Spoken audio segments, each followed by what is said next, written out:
तो दोस्तों good morning. कैसे हैं आप लोग? उम्मीद करता हूँ ठीक होंगे।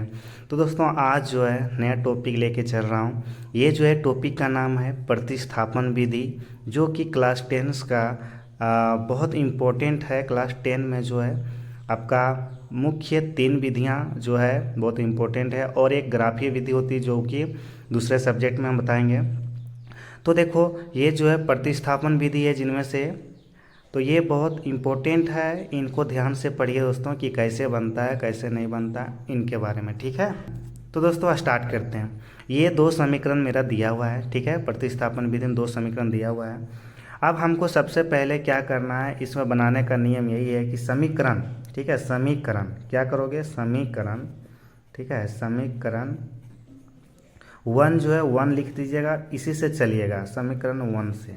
सबसे पहले यही है, समीकरण 1 से चलेंगे। तो समीकरण 1 मेरा क्या है, x माइनस 3y बराबर 7। ये मेरा समीकरण 1 है, ठीक है। समीकरण 1 मेरा ये है। इससे क्या होता है, हमको निकाल लेना है x का मान। जो है x यहाँ पर है, रख देंगे इसको, बाकी जो है सबको उस साइड फेंकेंगे। तो देखो x जो है रहने दिए, बराबर मैंने किया, इस 7 का 7 यहाँ है, बाकी ये देखो यहाँ है घटाव में, हम उस साइड फेंकेंगे तो क्या हो जाएगा, प्लस में 3y हो जाएगा, ठीक है। यहाँ तक समझ आया। x का मान मैंने यहाँ फेंका, ठीक है, यहाँ तुम लोग कर लोगे। आप देखो यहाँ समीकरण, इसको क्या मान लेते हैं, समीकरण 3 मान लेते हैं, ठीक है।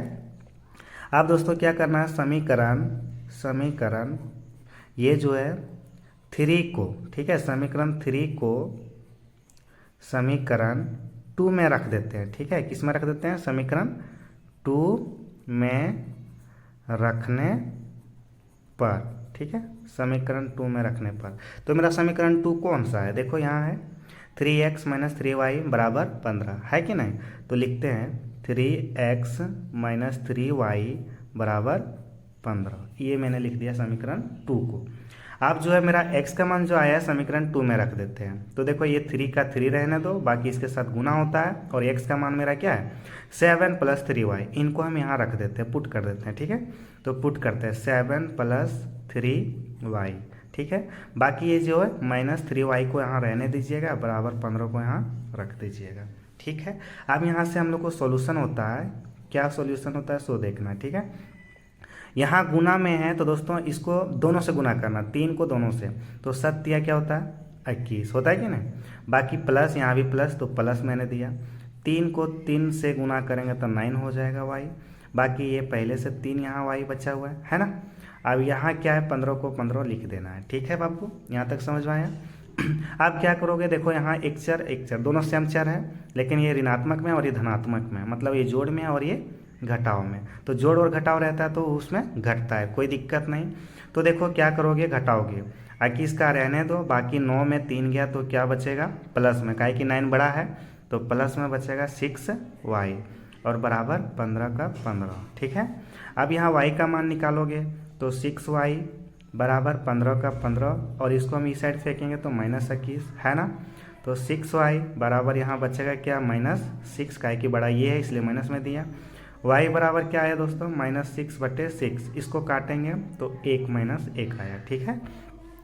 y का मान मेरा निकल गया। अब क्या करोगे, y का जो मान है, अब y का मान समीकरण 3 में रख देते हैं, ठीक है, 3 में रखने पर, ठीक है। समीकरण 3 मेरा क्या है, x बराबर 7 प्लस 3y, इसको लिख देंगे, ठीक है। x बराबर 7 प्लस 3y, y का मान -1 आया, ठीक है। x बराबर 7 प्लस 3 इंटू -1, ठीक है, यहाँ तक कर लोगे। x बराबर क्या हो जाएगा 7 का 7 3, और प्लस और माइनस माइनस 3 1 है 3, तो x बराबर घटाओगे तो क्या बचेगा 4। देखो x का मान निकल गया, तो लिख देना, अतः x बराबर 4 आया, और y बराबर क्या है, y बराबर -1। ये दोनों जो है आंसर हो गया, ठीक है।